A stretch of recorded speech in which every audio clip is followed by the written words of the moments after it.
West বেঙ্গলে primary TET, upper primary TET, C TET, এছাড়া বিভিন্ন রাজ্যের টেটের ক্ষেত্রে ইংলিশের সিলেবাসটা আগে আমরা একটু জেনে নেব। যে কোনো রাজ্যের সিলেবাসের ক্ষেত্রে ইংলিশ টেট থেকে সম্ভাব্য এই পোর্শনগুলোই ফলো করা হয়। অর্থাৎ আমি যদি ইংলিশ টেটের ইংলিশ সিলেবাসটাকে ডিসকাশন করি, তাহলে সেখানে দেখতে পাবো দুধারে ভাগ করব। একাদিকে রয়েছে আনসিন, একদিকে রয়েছে আনসিন প্যাসেজ, যেটাকে তুমি বলতে পারো কম্প্রিহেনশন। কম্প্রিহেনশন দুটো থাকতে পারে, সেক্ষেত্রে দুটোই প্রোজ প্যাসেজ থাকতে পারে, অথবা একটা প্রোজ প্যাসেজ একটা কবিতা থাকতে পারে। তো আমি সব বলে দিচ্ছি কি পড়বো। আর একদিকে থাকে পেডাগজি। এই দুটো টপিক নিয়ে কিন্তু পুরো টেটের ইংলিশ কোয়েশ্চেন পেপার, ঠিক আছে। এর মধ্যে থেকে আনসিন বা কম্প্রিহেনশন যেটা আমরা পড়বো, সেখানে তোমার তিনটে পোর্শন থাকবে। মানে আনসিন প্যাসেজ থেকে বা কম্প্রিহেনশন থেকে তোমার প্যাসেজ থাকবে, সরি, এখান থেকে তিন রকম কোয়েশ্চেন থাকবে। অর্থাৎ ডাইরেক্ট কোয়েশ্চেন কিছু থাকবে, চার থেকে পাঁচটা ডাইরেক্ট কোয়েশ্চেন্স তুমি পাবে, মানে এই প্যাসেজের উপর ভিত্তি করে প্যাসেজ থেকে। আবার এই প্যাসেজ থেকে তুমি পাবে ভোকাবুলারি কোয়েশ্চেন। যা কিছু হবে কিন্তু এই প্যাসেজের কথা বলছি আমি, প্যাসেজ থেকে দেবে ভোকাবুলারি। অর্থাৎ ওয়ান ওয়ার্ড সাবস্টিটিউশন, এক কথায় প্রকাশ, ইডিয়াম ফ্রেজেস, সিনোনিম অ্যান্টোনিম, বুঝতে পেরেছো? যা থাকবে প্যাসেজ থেকে থাকবে দুটো তিনটে। আর দুটো মতো থাকবে গ্রামার, সেটাও কিন্তু এই প্যাসেজের উপর ভিত্তি করেই দেওয়া থাকবে, ঠিক আছে। তো আনসিন প্যাসেজ বা কম্প্রিহেনশন যেটা থাকছে, যেটা প্যাসেজ বলছি আমরা, সেটার গুরুত্ব কতখানি তাহলে বুঝতে পারছো। এখান থেকে 8-10টা নাম্বার তোমার এইভাবে তিনটে ক্যাটাগরিতে ভাগ হয়ে থাকে: ডাইরেক্ট কোয়েশ্চেন, ভোকাবুলারি, গ্রামার। এবার আনসিন প্যাসেজ বা কম্প্রিহেনশনটা কিভাবে নিনজা টেকনিক দিয়ে আমরা সমাধান করব, কুইকলি, খুব তাড়াতাড়ি সমাধান করব, সেটা দেখার। পেডাগজি নিয়ে তোমাদের কোনো চিন্তা নেই। পেডাগজি যা পড়াবো, যা নোটস দেবো, যা কিছু করব, ফুললি কমন, এতে কোনো ডাউট নেই। এটা নিয়ে কোনো আজকে আলোচনাই নেই। আজকে আলোচ্য বিষয় হচ্ছে how to solve passage within a seconds. কিভাবে কোয়েশ্চেন গুলো প্যাসেজ থেকে আমরা সেকেন্ডের মাথায় করে ফেলবো। তার জন্য দরকার তোমার উপযুক্ত প্র্যাকটিস। তুমি ঠিকঠাক প্র্যাকটিস যদি না করো তাহলে কিন্তু করতে পারবে না। ওই একটা বই কিনে নিলে 15টা মতো প্যাসেজ থাকে, প্যাসেজ করে গেলে হবে না। তোমাকে সায়েন্টিফিক ওয়েতে passage with unique trick and approach দিয়ে করতে হবে। অর্থাৎ আমি বলতে চাইছি প্যাসেজ গুলো সিলেকশনটাও ইম্পর্টেন্ট। এক্সামিনাররা কোন প্যাসেজ গুলো তুলে দেন এক্সাম পেপারে, সেগুলো আমাদেরকে ফলো রাখতে হবে, ঠিক আছে। তো সেগুলো প্র্যাকটিস করতে করতে আমরা বুঝে যাবো, বা আমি তোমাদের করাবো। বিশেষ করে ক্লাস 5 to 12 এর যে টেক্সট গুলো রয়েছে ইংলিশ, সেগুলোকে পড়াবো। সেখান থেকে কোয়েশ্চেন, শুধু কোয়েশ্চেন নয়, আমার টেকনিকটা হচ্ছে প্যাসেজটা তোমাকে করানোর পর এই প্যাসেজ থেকে পরের ক্লাসে সেই প্যাসেজ থেকে কি কি গ্রামার হতে পারে লাইন বাই লাইন অ্যানালাইসিস করব, এবং সেখান থেকে কি কি ভোকাবুলারি কোয়েশ্চেন আসতে পারে লাইন বাই লাইন আমি অ্যানালাইসিস করব। তোমরা দেখলেই বুঝতে পারবে। আজকে এটা করব না, আজকে আমরা প্যাসেজটা কিভাবে সলভ করবো সেটা দেখবো, ঠিক আছে। কিভাবে তাড়াতাড়ি প্যাসেজ সলভ করবো সেটা দেখবো। যদি আমি এরপর সিবিএসসি বোর্ডের ক্লাস 5 to 12 এর যে ইম্পর্টেন্ট প্রোজ পোয়েম গুলো রয়েছে, বা বিখ্যাত নাট্যকারদের মূল মূল অংশগুলো নাটকের, সেই জিনিসগুলো আমরা প্যাসেজ হিসাবে এখানে নিয়ে আসবো। তাহলেই কিন্তু আমরা কমন তো পাবোই, তার সাথে সাথে কমন নাও পেলে প্রশ্নগুলো কিভাবে সহজে করতে পারবো সেটা আমরা শিখে যাব, বুঝতে পেরেছ? তাহলে আমরা চলো দেখি কিভাবে প্যাসেজ করব, হাউ টু সলভ প্যাসেজ। তো প্যাসেজ আজকে আমরা সিটেট এর প্যাসেজটা দিয়ে তোমাদের দেখাবো। এই ফেব্রুয়ারি মাসে সিটেট এর আপার প্রাইমারি মানে পেপার 2 যে এক্সামটা হলো ইংলিশ, সেই ইংলিশ পেপার 2026-এর আমি তোমাদেরকে কয়েক সেকেন্ডের মাথায় কিভাবে উত্তর করে দেওয়া যায় আমি সেই টেকনিকটা শেখাবো, ঠিক আছে। তো দেরি না করে চলো শুরু করি। তো টেকনিকটা শিখতে গেলে তোমাদেরকে দুটো পদ্ধতি জানতে হবে। একটা হচ্ছে রিডিং, মানে পড়ার দুটো পদ্ধতি আছে। রিডিং স্কিলের দুটো সাব স্কিল রয়েছে আমরা জানি। একটা হচ্ছে স্কিমিং, অর্থাৎ খুঁটিয়ে পড়া, আর একটা হচ্ছে স্ক্যানিং। অর্থাৎ মূল মূল অংশগুলোকে পড়া বা জানা, মূল ওয়ার্ড, মূল ফ্রেজ, মূল সেন্টেন্স। অর্থাৎ স্ক্যান করব, স্ক্যান করতে করতে মূল অংশটা যেটা আমার দরকার সেই জায়গায় থেমে যাব, আর নিচে কি আছে আমি দেখবো না। কথা বোঝা গেল? এইভাবে আমরা ইজিলি করতে পারবো। তো স্ক্যানিং পদ্ধতিতে নিউজ পেপারে যেমন মূল মূল অংশগুলো আমরা পড়ে নিই, স্ক্যান করতে করতে গিয়ে সেই মূল অংশটুকু আমরা তুলে নেবো, ডিটেলে খুঁটিয়ে আমরা পড়তে যাব না। এবার প্যাসেজ সলভ করতে গিয়ে তুমি একটা সমস্যায় সম্মুখীন হতে পারো। কিরকম? প্রথম কোয়েশ্চেনটা তোমাকে এমন ভাবে দেবে, দেখো তুমি অনেকে বলে স্যার, অনেকে কোয়েশ্চেন করে স্যার প্যাসেজ করতে গেলাম ম্যাথ হলো না, প্রাইমারি ক্ষেত্রে, আপার প্রাইমারি ক্ষেত্রে স্যার সোশ্যাল স্টাডিজ গুলো ভালো আমি করতে পারলাম না, প্যাসেজ করতে গিয়ে সময় খেয়ে গেল, বা শেষে গোল করতে পারলাম না, ওই ম্যাথ সিট পূরণ করতে পারলাম না, বিভিন্ন রকম কোয়েশ্চেন আছে। ওই জন্য আমাদের প্যাসেজটা 10-15 মিনিট নয়, প্যাসেজ জাস্ট খুব বেশি হলে 5 মিনিট লাগবে, তার বেশি লাগবে না। প্যাসেজের কোয়েশ্চেন 4টে করতে তোমার খুব বেশি হলে 4x30 120 সেকেন্ড লাগবে, খুব জোর বেশি হলে। আমি শিখিয়ে দিচ্ছি সেই টেকনিকটা কি আছে, কিভাবে দেখো। এবার স্ক্যানিং আমরা তো করবোই, তোমাদেরকে বলি স্ক্যানিং পদ্ধতিতে আমরা প্যাসেজ করবো। 1 নম্বর আমরা পয়েন্ট পেলাম। 2 নম্বর পয়েন্ট হচ্ছে কি, কিছু কোয়েশ্চেন তোমাদের শুরুতেই দেবে। কিরকম কোয়েশ্চেন? যে প্যাসেজটার থিম কি, বিষয়বস্তু কি, সেন্ট্রাল আইডিয়া কি, মূল ধারণা কি, আর এই প্যাসেজটা পড়ে তুমি কি টাইটেল দেবে, সঠিক টাইটেল কি হতে পারে। এই ধরনের কোয়েশ্চেন শুরুতেই দিয়ে তোমার সময়টাকে খেয়ে নেওয়ার চেষ্টা করবে, কিন্তু তুমি এই ধরনের কোয়েশ্চেন শুরুতে করবে না, এটা শেষে করবে। নেক্সট কোয়েশ্চেনে চলে যাবে। কেন বলতো? নেক্সট কোয়েশ্চেন যখনই আমরা পড়বো, প্যাসেজ করার নিয়ম হচ্ছে কোয়েশ্চেন পড়বো, প্যাসেজ নয়। আগে কোয়েশ্চেন পড়ে সেই কোয়েশ্চেনের মূল ওয়ার্ড 2টো হোক, 3টে হোক, 1টা হোক, আমরা সেটাকে তুলে নিয়ে প্যাসেজটাই খুঁজতে লাগবো, স্ক্যানিং করে করে সেই ওয়ার্ডটা খুঁজবো। সেই ওয়ার্ডটা যখনই আমি খুঁজে পাবো, তার আগের লাইন পরের লাইনটা পড়ে নিলেই উত্তর তুমি করে দিতে পারবে। কিছু কিছু ক্ষেত্রে অপশন ধরে আমি উত্তর করে দেবো। হয়তো কোয়েশ্চেনে হিন্টটা তুমি পেলে না, কিওয়ার্ডটা বা মূল ওয়ার্ড যেটা আমি খুঁজতে বলছি পেলে না, অপশন এ বি সি ডির মধ্যে একটাতে পেয়ে যাবে, বা 4টে মিলে দেখলেই হয়ে যাবে। কথাটা বুঝতে পারছো? তাহলে আমি এরকম 2-3টে কোয়েশ্চেন যখনই করবো, তখন স্ক্যানিং করতে করতে আমার একটা ধারণা তৈরি হবে, কোয়েশ্চেন করতে করতে তাহলে আমি বুঝে যাবো তার সেন্টার আইডিয়াটা কি, বিষয়বস্তুটা কি নিয়ে প্যাসেজের, বা তার টাইটেল কি হতে পারে, থিম কি হতে পারে, তখন সেটা আমি শেষে করব। আশা করি বোঝাতে পেরেছি। Is it clear? তাহলে আমরা নেক্সট যাচ্ছি প্যাসেজে কিভাবে সলভ করব। তাহলে আমাদের ফার্স্ট কাজ হচ্ছে, এই কুইক স্ক্যানটাকে বাদ দিয়ে দাও, ফার্স্ট কাজ হচ্ছে কোয়েশ্চেন পড়বো, প্যাসেজ নয়। তারপর কিওয়ার্ড, কোয়েশ্চেন থেকে মূল 2টো ওয়ার্ড আমরা নিয়ে নেবো, সেটাকে স্ক্যান করবো, মানে সেই ওয়ার্ড 2টো প্যাসেজে খুঁজবো, লোকেট মানে খুঁজবো। তারপর রিড অ্যারাউন্ড, মানে আগের 1 লাইন পরের 1 লাইন পড়ে নিয়ে আমি কিন্তু কোয়েশ্চেনের আনসার করতে পারবো। ক্লিয়ার? চলো কিভাবে করব, সিটের 2026-এর পেপার 2 এর কোয়েশ্চেন সলভ করে আমি তোমাদের দেখাচ্ছি।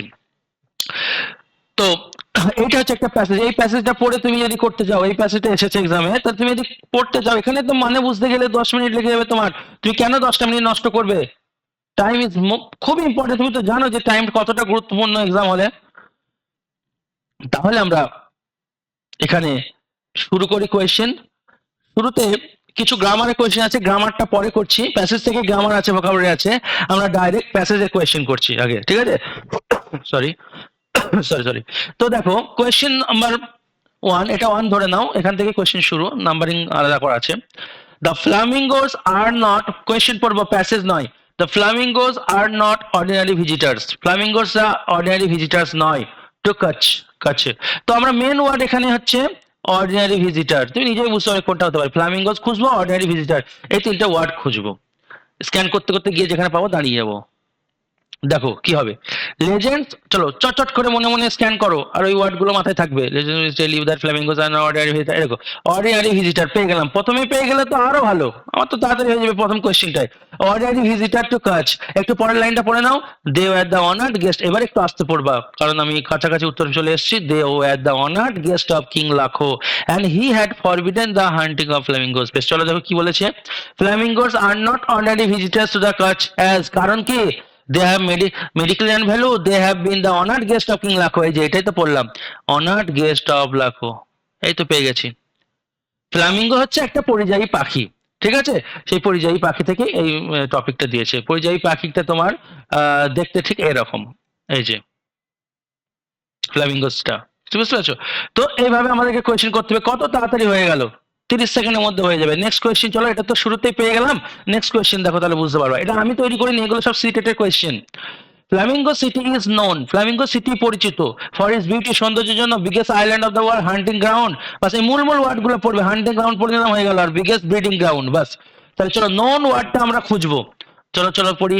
প্রথম দুটো লাইন আমরা পড়বো না, কারণ এতটা পর্যন্ত আমরা পড়ে নিয়েছি, আবার কেন পড়ে সময় নষ্ট করবো, এখানে নোন ওয়ার্ডটা পাইনি। Which came to Kutch from various parts of the world everywhere for centuries. Region had been a famous name to the main river. The Fango city is island of the middle of the run of course known as a known. এই যে এত তাড়াতাড়ি পড়া, এটাও তোমার practice habit থাকতে হবে, এটুকু তো থাকতে হবে। নোন, এই যে নোন পেয়ে গেছি, তাহলে চলো আগে পরের লাইনটা পড়ে নি। Known the world over as one of the biggest breeding ground. দেখো পেলাম না কোথাও ব্রিডিং গ্রাউন্ড, এই দেখো অপশন ডি টা ব্রিডিং গ্রাউন্ড, এটা হয়ে গেছে আনসার। আমি আর কিচ্ছু দেখবো না। কতক্ষণ লাগলো টেটের প্রশ্ন সলভ করতে? 10 সেকেন্ড মনে হয় বা 15 সেকেন্ড। তাই কিন্তু পুরো প্যাসেজটা পড়তে তখন তো প্রচুর টাইম লেগে যেত, বুঝতে পেরেছো? তাহলে এবার পরের কোয়েশ্চেনে চলে যাচ্ছি। পরের কোয়েশ্চেনটা দেখো কি বলছে, what has caused increase salinity, লবণাক্ত বেড়ে যাওয়ার কারণটা কি? বাস, তাহলে ইনক্রিজ স্যালিনিটি, কচ্ছের রনের লবণাক্ততা বেড়ে যাওয়ার কারণ কি? ইনক্রিজ স্যালিনিটিটা এখানে আমাদের মেন পয়েন্ট। তো চলো আমরা দেখে নিই, আগে আমরা খুঁজে নিই। এই গোটা পিপিটিতে, এই পিপিটিতে গোটা প্যাসেজটা আঁটবে না, ওই জন্য আমি পরের পার্টটা এনেছি, কারণ আগের পার্টটা তো পড়লাম, ওখানে তো ইনক্রিজ স্যালিনিটি ছিল না, তাই এই পার্টটা খুঁজবো। চলো, এই member of the royal family কচ এক্স ওয়াই ওয়ার্ডস কচ ট্রেসেস ইনক্রিজ সাইজে পেয়ে গেলাম, traces the problem of increase salinity. তাহলে পরেরটুকু পড়ে নিই। In the run of waters to the construction of dams on rivers, construction of ড্যামের কারণে এটা হচ্ছে, বুঝে গেলাম। তো চলো অপশনে কনস্ট্রাকশন অফ ড্যাম, দেখো অপশন এতে আছে, দরকার হলে তুমি একবার উপর পড়ে নেবে অপশনটা, বুঝতে পারছো? কতক্ষণ লাগছে তাহলে বলো তো? এই তিনটে ছিল তোমার এখান থেকে ডাইরেক্ট কোয়েশ্চেন, তাই তো? তিনটে তো করলাম। এবার আরো কিছু কোয়েশ্চেন দিয়েছে এই প্যাসেজ থেকে, সেটা হচ্ছে ভোকাবুলারি আর গ্রামারের। তাই আমরা ভোকাবুলারি আর গ্রামার কটা করে নেবো। কি বলছে চলো দেখি। Which one of the, এটা হচ্ছে vocabulary question, which one of the following words are used in the passage is similar in the meaning to the phrase unable to be reached? Similar meaning বললে তোমার মাথায় আসবে সমার্থক শব্দ। সমার্থক শব্দ নাও বলতে পারে, সিমিলার মিনিং এর জায়গায় বলতে পারে সিনোনিম, SYNO, দাঁড়াও লিখে দিচ্ছি ভালো করে, যারা জানবে না সুন্দর করে খাতায় নোট করবে, খাতা সামনে থাকবে, ভিডিও পজ করে করে দেখে লিখবে। লেখা কিন্তু best, PDF note note note print out, এটার থেকে লেখার উপর জোর বেশি দাও, পেডাগজি গুলো প্রিন্ট আউট করে নেবে, ঠিক আছে? তো তুমি খাতায় নোট ডাউন করো, এই খাতাটাই তোমার হবে আসল রিসোর্স। টুকটুক টুকটুক করে অল্প অল্প করে লিখো। আমি বলছি আমার কথা শুনে কয়েকদিন চলো, দেখো তারপর কি চেঞ্জেস দেখতে পাও। তো সিমিলার মিনিং মানে সিনোনিম, সমার্থক শব্দ। এটাও দিতে পারে বা বলতে পারে নিয়ারেস্ট মিনিং, তিনটেই কিন্তু একই জিনিস, বুঝতে পেরেছো? তো আমি খুঁটিয়ে বলবো, এই নয় শুধু প্রশ্নের উত্তর করে দিয়ে চলে গেলাম, ওই প্রশ্ন থেকে কি আসতে পারে না আসতে বা কি জ্ঞান তুমি অর্জন করতে পারো, আমি সবগুলো কিন্তু বলে দেবো। তাই একটু ভিডিও বড় হবে কিন্তু অনেক কিছু শিখতে পারবে। আনএবল টু বি রিচ, এটার মানে কি চেয়েছে? প্যাসেজ থেকেই তুলে দিয়েছে চারটে অপশন। তো দেখো, রিচ মানে হচ্ছে পৌঁছানো, এটা তো আমরা জানি। আর আনএবল মানে হচ্ছে অক্ষম, মানে যেখানে পৌঁছানো যায় না, সেই জিনিসটা কি বলবো। এবার দেখো, মাইগ্রেটরি মানে হচ্ছে পরিযায়ী, তো এখানে তো পরিযায়ীরা একদিক থেকে আরেক দিকে পৌঁছানোর ব্যাপার আছে। প্রলিফারেশন মানে হচ্ছে বিস্তার, একদিক থেকে আরেক দিক বিস্তার ব্যাপার, তো এগুলো তো ছড়িয়ে যাচ্ছে, পৌঁছানো যাচ্ছে। ভিজিটর মানে তো দর্শক, হ্যাঁ, ভ্রমণকে। তো ইনঅ্যাক্সেসিবলটা কি? দেখো, আমরা এই অ্যাক্সেস কথাটার সাথে পরিচিত, কারণ আমরা নেট অ্যাক্সেস করি, কোনো একটা আমাদের লক্ষ্যে পৌঁছাই, অর্থাৎ কিছু সার্চ করি, অর্থাৎ গন্তব্যস্থলে পৌঁছাই। অ্যাক্সেস মানে পৌঁছানো, আর যখন ইন লাগিয়ে দেবো একটা প্রেফিক্স, ইনঅ্যাক্সেসিবল, তার মানে হচ্ছে যেখানে পৌঁছানো যাচ্ছে না। এটা হবে আনসার অপশন ডি, বুঝতে পারছো? ইন কথাটা কি, এখানে অ্যাক্সেসের সাথে ইন লেগেছে, এটা হচ্ছে প্রেফিক্স, আর অ্যাক্সেসের সাথে আইভিএল লিখেছে, এটা হচ্ছে সাফিক্স। পরে অ্যাড হলে, ওয়ার্ডের পরে অ্যাড হলে সাফিক্স, আগে অ্যাড হলে প্রেফিক্স, বুঝতে পারছো? এরকম কেস। পরের কোয়েশ্চেনে চলে যাবো। পরের কোয়েশ্চেনটা হচ্ছে, which one of the following is the opposite? দেখো, অপোজিট বললাম না, সিনোনিম অ্যান্টোনিম আসবেই পরীক্ষায়। অপোজিট হচ্ছে অ্যান্টোনিম, বিপরীত শব্দ। তাহলে অ্যান্টোনিম মানেও যা, অপোজিট মানেও তাই, মনে রাখবে। খুব ইজি। ডিস্ট্রাকশন মানে ধ্বংস, উল্টোটা কি হবে? সৃষ্টি, সৃষ্টি ইংরেজি কি হবে? স্টারভেশন, কনস্ট্রাকশন, অনার না ব্রিডিং, কনস্ট্রাকশন। কথাটা বুঝতে পেরেছো? এবার আমাদেরকে কি করতে হবে, আরেকটা আমি এখান থেকে তোমাদেরকে জ্ঞান দিতে চাই, লিখে নেবে, নোট ডাউন করে নেবে, ছোটখাটো জিনিস যাই আমি বলবো নোট ডাউন করে নেবে, তা নাহলে কিন্তু প্রবলেম হয়ে যাবে। আচ্ছা, ব্রিডিং মানে যদি লিখতে চাও লিখে রাখতে পারো লালন পালন করা, ব্রিডিং মানে লালন পালন করা, তো এটা তো উত্তর হবেই না, বুঝতেই পারছো। তাহলে এখান থেকে আমি আরেকটা জিনিস শেখাবো তোমাদের, শোনো। কোনো ওয়ার্ডের শেষে সাধারণত বেশিরভাগ ক্ষেত্রে দেখবে পেয়ে যাবে, এটাই উত্তর হবে। কোনো ওয়ার্ডের শেষে I O T I O N যদি দেখতে পাও, বা আই ও এনই ধরো, আই ও এন যদি দেখতে পাও, সেই ওয়ার্ডটা হবে নাউন। পার্টস অফ স্পিচ থেকে কিন্তু তোমাদের প্রশ্ন আসবে, মনে রাখবে। গ্রামারের কয়েকটা জায়গা আমাকে ভালো করে পড়লে কিন্তু টেটের জন্য এনাফ। সেটা কি জায়গা? গ্রামার সিলেবাসটা একটু আমি দেখো এখানে বলে দিই। গ্রামার সিলেবাসটা তোমার এখানে পার্টস অফ স্পিচটা পুরোটা কমপ্লিট করব, আর টেন্স, আর একটা সাবজেক্ট ভার্ব এগ্রিমেন্ট, এটাও ভার্বের উপরই, মানে টেন্সের সাথে একটু রিলেটেড। ঠিক আছে, এই তিনটে কভার করলে কিন্তু তোমার টেট হয়ে যাবে। যাই হোক, আমি আস্তে আস্তে ধরে এগুলো শেখাবো। তো আমি কি বললাম শোনো, শব্দের শেষে আই ও এন দেখলে সেটাকে কি বলবো? নাউন। যেমন construction I O N noun, starvation noun, destruction এরা হচ্ছে নাউন। তো লিখে রাখবে, এগুলো নোট ডাউন করে রাখবে। কোনটা কি পার্টস অফ স্পিচ পরীক্ষায় কিন্তু দেয়, পাবেও। প্রিভিয়াস যখন আমি করাবো প্রিভিয়াস ইয়ার্স কোয়েশ্চেন, হ্যাঁ, এবং প্র্যাকটিস যখন প্যাসেজ করাবো দেখবে এই প্রশ্ন পাবেই। তাহলে নেক্সট কোয়েশ্চেনে যাই আমরা। নেক্সট কোয়েশ্চেন হচ্ছে আইডেন্টিফাই দ্য ক্লজ। আচ্ছা, এটা পরে করছে, এটা অনেকটা টাইম লাগবে, আগে ছোটটা করে নিই। Which part of the following sentence contains an error? কোন জায়গায় এরর আছে? অর্থাৎ এরর ডিটেকশন। এরর কারেকশনটা তোমাকে দেয়নি, এরর ডিটেকশন করতে দিয়েছে কোথায় ভুল আছে। এবার তুমি যদি না গ্রামার জানো, তাহলে কিন্তু এরর ডিটেকশন বা এরর কারেকশন করতে পারবে না, যেটাকে বলে সেন্টেন্স ইমপ্রুভমেন্ট। এরর কারেকশনটা কি? আমি কারেক্ট করছি মানে সেন্টেন্সটাকে ইমপ্রুভ করছি, সেন্টেন্সটা ভালো নেই। আর ডিটেকশন মানে কি? আমি খুঁজছি কোথায় ভুল আছে। এবার আমার বক্তব্য হচ্ছে, এরর কারেকশন কোনো নির্দিষ্ট একটা চ্যাপ্টার নয় যে কোনো একটা চ্যাপ্টার পর্যন্ত হয়ে গেল। এরর কারেকশন সমস্ত ইংরেজি যে টপিক রয়েছে গ্রামারের, সমস্ত টপিক থেকে এরর হতে পারে। তাই আমাকে বেসিক নলেজ যদি তোমার না থাকে ইংলিশে, বেসিক নলেজ না থাকলে তুমি কিন্তু এরর ডিটেক্ট করতে পারবে না, কারেক্ট করতে পারবে না। বুঝতে পারছো? তো আমি এখানে একটা বেসিক নলেজ তোমাদেরকে অ্যাড করবো, একটা একটা করে তোমাদের একটা চ্যাপ্টার হয়ে যাবে একদিন। কিরকম দেখো, আমাদের একটা স্লাইড নিয়ে নিই, এমটি স্লাইড নিয়ে আমি বলছি। আমাদের ব্যাপারটা কি দেখো, আমাদের ব্যাপারটা হচ্ছে একটা চ্যাপ্টার রয়েছে সাবজেক্ট ভার্ব এগ্রিমেন্ট বলে, পড়েছো? সাবজেক্ট ভার্ব এগ্রিমেন্ট না পড়ে থাকলেও পুরো বেসিক থেকেই শেখাচ্ছি, পুরো বেসিক থেকে। এখানে কে কি জ্ঞান আছে না আছে আমি দেখতে যাব না, আমি পুরো বেসিক থেকে করাচ্ছি। ঠিক আছে, তো বেসিক থেকে কি করাচ্ছে দেখো, সাবজেক্ট ভার্ব এগ্রিমেন্ট ব্যাপারটা কি? সাবজেক্টের পাশেই তো সাধারণত আমরা ভার্ব বসে, মাঝে অ্যাডভার্ব ঢুকে যায়, যাই হোক। তো সাবজেক্ট আর ভার্ব দুই বন্ধু, দুজন একই খাবে, একই পোশাক পরবে, একই কলেজে ভর্তি হবে, সেরকম সাবজেক্টের সাথে ভার্বের একটা শর্ত রয়েছে। শর্তটা কি? সাবজেক্ট বলছে আমি যদি সিঙ্গুলার হই, তোকেও সিঙ্গুলার হতে হবে, আর আমি যদি প্লুরাল হই, তোকেও প্লুরাল হতে হবে। কথাটা বুঝতে পেরেছো?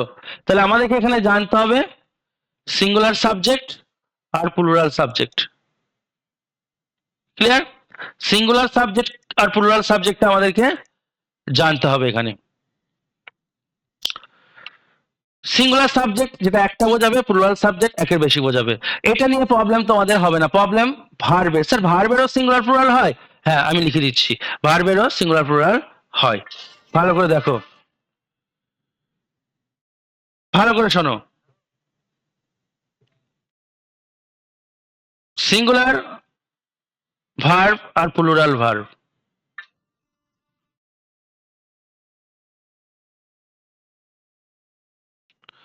তাহলে সিঙ্গুলার আর প্লুরাল ভার্বটা আমরা এবার তোমাদেরকে একটু বলে দিচ্ছি, দেখে নাও। ভার্বকে দুভাগে, ফাঁকা স্লাইডে বোঝাই। ভার্বকে দুভাগে ভাগ করছি, সিঙ্গুলার ভার্ব লিখে নেবে আর প্লুরাল ভার্ব। সিঙ্গুলার ভার্ব কোনগুলো? ইজ, ওয়াজ, এম কে ধরবেই না, আয়ের সাথে এম আর আয়ের সাথে হ্যাভ এই দুটো বাদ দিয়ে কিন্তু শুনবে, ঠিক আছে? ইজ, ওয়াজ, হ্যাজ আর ভি5। ভি5 কি? যে ভার্বগুলোর সাথে এস এস যোগ হয়, যেমন গোজ, প্লেজ, এগুলো হচ্ছে সিঙ্গুলার ভার্ব। আমি শর্টকাটে ভি5 বলবো, মনে রাখবে। প্লুরাল ভার্ব কি? আর, ওয়্যার, হ্যাভ, আর হচ্ছে ভি1। ভি1 কোনগুলো? যার সাথে এস এস হচ্ছে, যেমন গো, প্লে, মূল ভার্বটা আছে, ঠিক আছে? তো এই জিনিসটা মাথায় রাখবে, এখান থেকে প্রচুর কোয়েশ্চেন আমরা পাবো। দেখো কি হচ্ছে এবার, তাহলে আমাদের কয়েকটা জিনিস তোমাদেরকে আমি একটু লিখে দিতে চাই, সেটা রুলটা লিখে নাও। কি রুল? যে একটি বাক্যের ভার্ব বসবে, একটি বাক্যের ভার্ব বসবে সব সময় সাবজেক্ট অনুযায়ী, সব সময় সাবজেক্ট অনুযায়ী। এই কথাটা কিন্তু খুব ইম্পর্টেন্ট, মনে রাখবে, সাবজেক্ট অনুযায়ী। ঠিক আছে, পরের পয়েন্ট আমি তোমাদেরকে বলছি, এবার শোনো। হ্যাঁ, প্রিপোজিশন বলে একটা চ্যাপ্টার আছে, আমরা জানো, পার্টস অফ স্পিচে ইন, অন, অ্যাট, অফ, এগুলো প্রিপোজিশন। প্রিপোজিশনের পরে যে নাউন বা প্রোনাউনটা থাকবে, মনে রাখবে, প্রিপোজিশনের পরে যে নাউন বা প্রোনাউনটা থাকবে, সেই নাউন বা প্রোনাউনটা সব সময় এই প্রিপোজিশনটার অবজেক্টের কাজ করবে। পয়েন্ট টু বি নোটেড, এটা মনে রাখবে। অবজেক্ট ভার্বের একটা হয় আর একটা প্রিপোজিশন হয়। তো প্রিপোজিশনের পাশে যে নাউন প্রোনাউন যেটা থাকবে, নাউন প্রোনাউনই থাকবে, অন্য কিছু থাকবে না। সেটা হতে পারে ভার্বের আইএনজি ফর্মে থাকতে পারে, V4 কে বলি ভার্বের আইএনজি ফর্ম। প্রিপোজিশনের পরে যদি ভার্বের আইএনজি ফর্ম থাকে, সেটাও কিন্তু নাউনের কাজ করবে, কারণ প্রিপোজিশনের পরে যে থাকে সে নাউন হয়, নয়তো প্রোনাউন হয়। আর সেটাকে বলবো কি, অবজেক্ট এই প্রিপোজিশনের, মনে থাকবে। তাহলে এবার কোয়েশ্চেন করতে চলো, ইজি হবে। দেখো এখানে কি আছে, the right mix of sweet and brackish water in the Rann Rann are crucial for the proliferation of algae. এখানে অনেকে ভুল ধরে ফেলেছে, কিন্তু আমি চাইছি ভুল ধরার সাথে সাথে ব্যাখ্যাটা জানার। কি ব্যাখ্যা? শোনো ভালো করে। ব্যাখ্যাটা হচ্ছে, এই যে অফ আছে, অফটা কি? প্রিপোজিশন। আমি কি শেখালাম? আর ভার্ব কোথায় আছে দেখো তো, ভার্ব আছে এই মাত্র একমাত্র এইখানে। তো প্রিপোজিশন থেকে ভার্বের আগে পর্যন্ত যা কিছু আছে সবটা হচ্ছে কি? অবজেক্ট। কার অবজেক্ট? এই অফ প্রিপোজিশনটার অবজেক্ট হলো। তাহলে এই গোটাটা কিসের কাজ করছে? অবজেক্ট দেখে কাজ করছে। আমাদের নিয়ম কি? নিয়ম হচ্ছে ভার্ব বসবে কি দেখে? সাবজেক্ট দেখে, অবজেক্ট দেখে নয়। তাহলে অনেকে কি ভাববে, অনেকে উত্তর ঠিক করে দিয়েছে কিন্তু তার লজিকটা ঠিক নেই। অনেকে ভাবতে এখানে রন আছে, কচ্ছের রন তো একটাই, তাহলে এখানে আর না হয় ইজ হবে। ব্যাপারটা তার জন্য নয়, এখানে ইজি হবে কিন্তু রনের জন্য নয়। কিসের জন্য? দেখো, এই পুরোটা তো অবজেক্ট, এর জন্য ভার্ব বসে না। ভার্ব বসে কার জন্য? সাবজেক্টের জন্য। সাবজেক্ট কে? এই অফের আগে যেটা আছে, মিক্স। রাইট মিক্স মানে একটা মিক্সচারের কথা বলছে, তো এটা তো একটাই জিনিস, তাহলে এটা কি? Singular subject. আর সিঙ্গুলার সাবজেক্ট রুল কি? কি ভাব নেবে? সিঙ্গুলার ভাব নেবে। তাহলে এখানে আরটা হবে কি? ইজ। আমি কিন্তু এররটা ডিটেক্ট করে ঠিকও করে দিলাম, বুঝিয়েও দিলাম, এখান থেকে কি প্রশ্ন আসে সেটাও লিখে দিলাম। বুঝতে পারলে? নোটটা করে নেবে। তাহলে ভুল কোথায় আছে? সি জায়গায়। তাহলে সি কোথায় আছে? এই যে এইখানে সি আছে। অনেকে আবার এই সিটা উত্তর করে দেয়, এইটা করে দিও না কেন? সি বলে, এটা অপশন সি নয়, সি পার্টটাই ভুল আছে, যেটা আছে অপশন এ তে, এটা হচ্ছে আনসার। যেমন ধরো বললো one of the, one of the, এবার বলে এখানে বয় হবে না বয়েজ হবে? বয়েজ। অনেকে অন আছে বলে বয় করবে, আর এটা নয়। আমি বলছি অনেকের মধ্যে, অনেক ছেলেগুলোর মধ্যে একজন এখানে এসেছিল, ধরো এখানে 20 জন আছে, আমি বলছি একজন এসো, তার মানে কি? যে কোনো একজনকে বলছি। বেশি আছে বলে তো আমি একজনকে ডাকছি। যদি একজনই থাকতো তাহলে বলতাম একজন তুমি চলে এসো, তাই বলতাম না? তাহলে ওয়ান অফ এর পরে সবসময় এইদিকে যে নাউনটা থাকবে প্লুরাল হতে হবে, কারণ এখান থেকে আমি বেঁচে একজনকে ডাকছি বা দুজনকে ডাকছি, এরকম। বুঝতে পেরেছো? তাহলে আমরা কি করব? তাহলে এখানে যে ভার্বটা হবে ওয়ান অফ দা বয়েজ এর পর যে ভার্বটা এখানে আমি দেবো, সেই ভার্বটা এখানে কিন্তু কি দেখে দেবো? সাবজেক্ট দেখে দেবো। অফের পর দা বয়েজটা যেটা আছে, এটা তো অবজেক্ট, প্রিপোজিশনের পর তো অবজেক্ট থাকে, একে দেখে ভার্ব দেবো না, এখানে আর দিয়ে দিবে অনেকে বয়েজ দেখে, কিন্তু না, এখানে হবে ইজ, কারণ এখানে সাবজেক্ট কে? প্রিপোজিশনের আগে কি আছে? ওয়ান, ওয়ানটা হচ্ছে সাবজেক্ট, ওয়ান কে দেখে এখানে ইজ হলো। বুঝতে পেরেছো? পুরো কনসেপ্ট ক্লিয়ার করে দিলাম, বোঝা হলে আবার বোঝাবো। নেক্সট লাস্ট কোয়েশ্চেন আজকে, গ্রামার থেকে দিয়েছে, এই প্যাসেজ থেকেই। When they were faced with starvation, flamingos fled the island, leaving their chicks to fend for themselves. হলো? তো অনেকে এখানে বলবে, স্যার আপনি বললেন যে প্রিপোজিশনের পর নাউন থাকে, তাহলে ফেন্টটা তো ভার্ব, টু ফেন্ট এটা তো ভার্ব, এইটা কিন্তু আলাদা জিনিস, এটা একটা বোঝাবো। টু এর পর এটা ভিয়ন, এখানে এটা টু প্লাস ভিয়ন কে একসাথে বলবো, টুটাকে প্রিপোজিশন বলে আলাদা করে আমি ধরবো না। এটা টু প্লাস ভিয়ন মিলে ইনফিনিটিভের কাজ করে, ইনফিনিটিভ, সেটা কি সব পরে বলবো। টু প্রিপোজিশনের ব্যতিক্রমটা আমি পরে বলবো, বাদ বাকি সব প্রিপোজিশনের ক্ষেত্রে যদি কোন সবসময় পাশে কি থাকবে? নাউন বা প্রোনাউন। ঠিক আছে? টু বাদে অন্যান্য যে প্রিপোজিশন গুলো আসবে সেইগুলোর ক্ষেত্রে টু এর ক্ষেত্রেও আসে, টু কখন প্রিপোজিশন হয় আর টু কখন ইনফিনিটিভ হয় এটা আমি আলাদা করে পরে বলে দেবো, ঠিক আছে। এবার আমি এখান থেকে একটা ক্লজের কোয়েশ্চেন দিয়েছে, ক্লজ থেকে কিন্তু প্রশ্ন আসবে, তো ক্লজটাকে আমি তোমাদেরকে ডিটেলে এখনই আমি পড়াচ্ছি, দেখো জাস্ট 5-7 মিনিট টাইম দাও, আমি এক্ষুনি করে দিচ্ছি। ক্লজ কি? ক্লজ হচ্ছে বাক্যাংশ, তাই না? ক্লজ হচ্ছে বাক্যাংশ, বাক্যের অংশ। একটা বাক্যের ভেতরে একটা ক্লজ, গোটাটা মিলে একটা ক্লজ হতে পারে, আবার একটা বাক্যের দুটো ক্লজও থাকতে পারে, তিনটেও থাকতে পারে। যখন দুটো তিনটে থাকবে তখন কোনটা কি ক্লজ, এইটাই আমাদের দরকার শেখা। ক্লজ হচ্ছে কি? ক্লজ হচ্ছে বাক্যাংশ। ক্লজের মধ্যে একটা সাবজেক্ট থাকবে আর একটা ফাইনাইট ভার্ব থাকবে, মানে মেন ভার্ব, যাকে ছাড়া বাক্যের অর্থ সম্পূর্ণ হবে না, ঠিক আছে, সমাপিকা ক্রিয়া। যদি একটা ক্লজ একটা ফাইনাইট ভার্ব থাকে তার মানে একটা ক্লজ। যদি দুটো সাবজেক্ট, সরি, একটা সাবজেক্ট একটা ফাইনাইট ভার্ব থাকলে একটা ক্লজ, দুটো সাবজেক্ট দুটো ফাইনাইট ভার্ব থাকলে দুটো ক্লজ, তিনটে অঙ্কের মতো তিনটে সাবজেক্ট তিনটে ফাইনাইট ভার্ব থাকলে তিনটে ক্লজ, বুঝতে পারছো?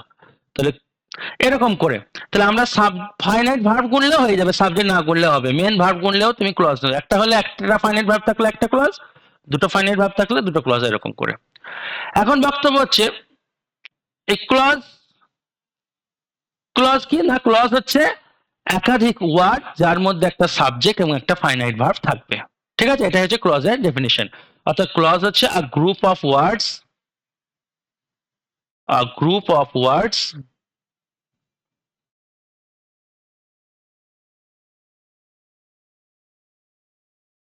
হ্যাভিং ফাইনাইট ভার্ব, একটা যার মধ্যে ফাইনাইট ভার্ব থাকবে সেটা একটা ক্লজ, ঠিক আছে, দুটো থাকলে দুটো ক্লজ, বুঝতে পারছো? তাহলে এটা ক্লজ বলে। এবার ক্লজের ভাগগুলো আমাদেরকে জানতে হবে, সে নাই বুঝলাম থাকবে। ক্লজকে আমরা তিন ভাগে ভাগ করব। একটা হচ্ছে প্রিন্সিপাল ক্লজ, তাই একটা কোয়েশ্চেন করতে গিয়ে পুরো একটা টপিক হয়ে যাচ্ছে। প্রিন্সিপাল ক্লজ, এরই আর একটা নাম মেন ক্লজ।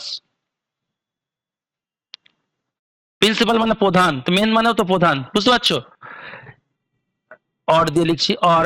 এর আর একটা নাম আছে ইনডিপেন্ডেন্ট ক্লজ, স্বাধীন। কেন স্বাধীন আমি বলছি, এই নামটা এসছে এর সংজ্ঞা থেকে। হুম, তার মানে এখান থেকে আমি সংজ্ঞা বলেই দিই, যে ক্লজ স্বাধীনভাবে নিজের অর্থ প্রকাশ করতে পারে, লিখে নিতে পারো, অন্য ক্লজের উপর নির্ভর করে না, তাকে বলে মেন ক্লজ বা ইন্ডিপেন্ডেন্ট ক্লজ বা প্রিন্সিপাল ক্লজ, বুঝতে পারছো? অর্থাৎ বাড়ির গার্জেন ছেলের উপর নির্ভর করবে না, এটা অ্যাকচুয়ালি বাড়ির প্রধান। এবার ক্লজের ক্ষেত্রে কি? 2 নম্বর ক্লজ হচ্ছে সাবঅর্ডিনেট ক্লজ। সাবঅর্ডিনেট ক্লজটা কি? এর আরেকটা নাম হচ্ছে তোমার নির্ভর করে, যে ক্লজ প্রিন্সিপাল ক্লজের উপর নির্ভর করে নিজের অর্থ প্রকাশের জন্য, তাকে বলে সাবঅর্ডিনেট ক্লজ। তাহলে এ স্বাধীন নয়, তাই না? তাই এর নাম হচ্ছে ইনডিপেন্ডেন্ট ক্লজ। এর নাম হচ্ছে, সরি, ডিপেন্ডেন্ট, সরি সরি, নির্ভর করা মানে ডিপেন্ড, সেখান থেকে আসছে কি ডিপেন্ডেন্ট ক্লজ, বুঝতে পারছো? আরেকটা হচ্ছে কোঅর্ডিনেট ক্লজ। কোঅর্ডিনেট ক্লজ থেকে অত প্রশ্ন আসে না, প্রশ্ন যত আসে সাবঅর্ডিনেট ক্লজ থেকে।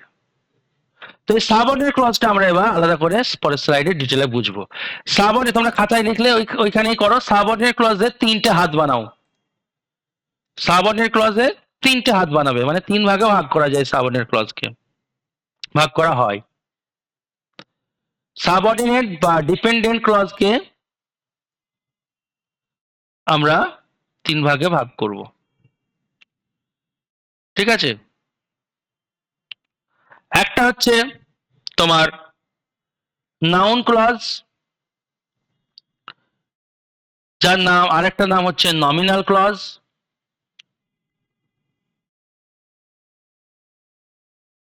2 নম্বর হচ্ছে অ্যাডজেক্টিভ ক্লজ,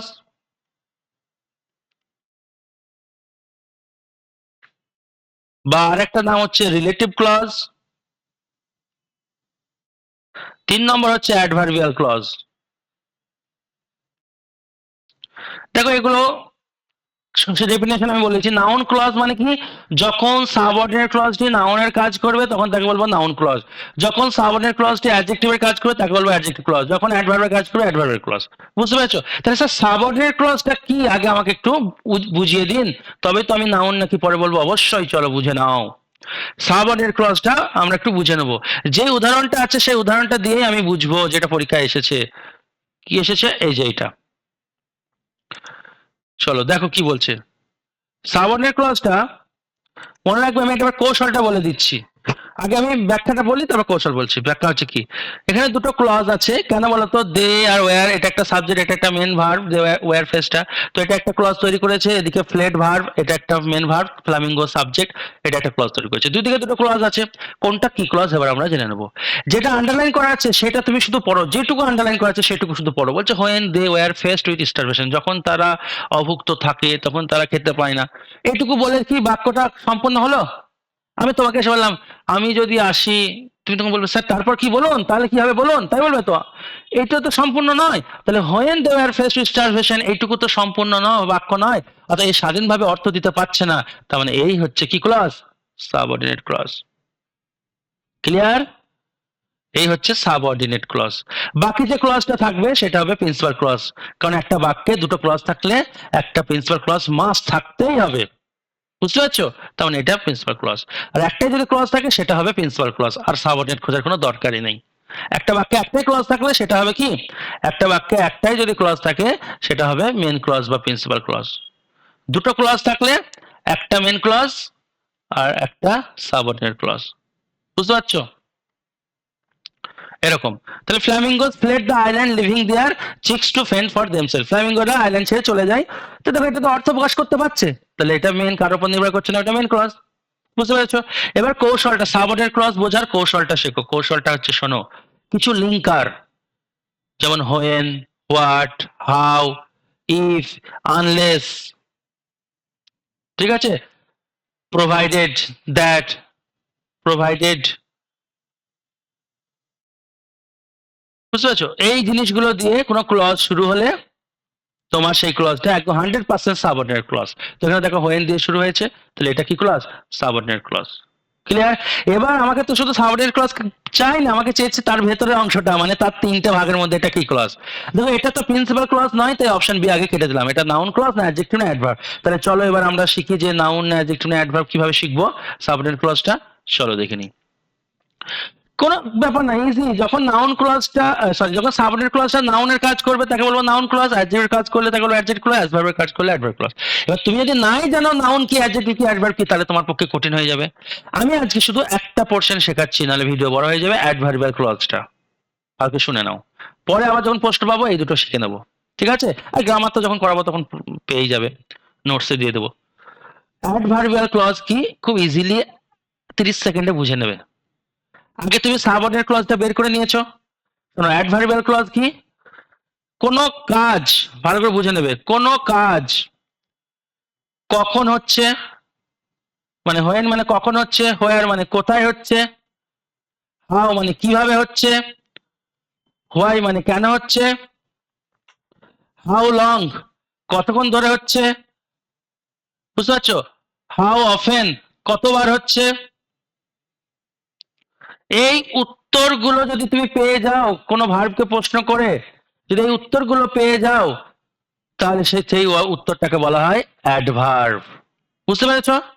তাহলে আমরা এইগুলো দিয়ে চলো প্রশ্ন করব। যে প্রশ্নটা এসছে, প্রশ্নটা কোন ভার্বকে করব স্যার? প্রিন্সিপাল ক্লজের ভার্বকে করবে। যে প্রিন্সিপাল ক্লজ কোনটা? Flamingos fled the island. যদিও তোমরা বুঝে গেছো হোয়েন দিয়ে শুরু মানেই তো সময় বোঝায়, তবে এইভাবে করবে না, অনেক সময় ট্রিকি থাকে তো প্রবলেম হয়ে যায়। তুমি কি করবে? প্রিন্সিপাল ক্লজের ভার্বটাকে প্রশ্ন করবে। ফ্লেড মানে পালিয়ে গেছিল, তুমি একে একে প্রশ্ন করো, আমি যেগুলো দিয়ে প্রশ্ন করলাম। কখন পালিয়ে গিয়েছিল তারা? এবার দেখো এই উত্তরটা পেয়ে যাবে, when they were faced with starvation, যখন তারা স্টারভেশনকে ফেস করেছিল। বুঝতে পারলে? আর ভার্বকে যখন হোয়েন দিয়ে প্রশ্ন করবো, যে উত্তরটা পাবো, তাকে আমরা কি বলবো? বললাম অ্যাডভার্ব। তার মানে এটা হচ্ছে এই সাবঅর্ডিনেট ক্লজটা অ্যাডভার্বের কাজ করছে, তার মানে এটা হচ্ছে অ্যাডভার্ব ক্লজ। বুঝতে পেরেছো? আশা করি বুঝতে পেরেছো। পুরো খুঁটিয়ে ডিটেলে প্রতিটা জিনিস ধরে ধরে সিটেট 2026 এর কোয়েশ্চেন সলভ করে দিলাম, একটা প্যাসেজ তোমাদের কমপ্লিট হয়ে গেল। এইভাবে কিন্তু প্রতিটা আরো নতুন নতুন জিনিস আসতে চলেছে পরের ক্লাসটা, just wait and watch. Okay, তো ভালো লাগলে অবশ্যই একটু জানিও। Thank you.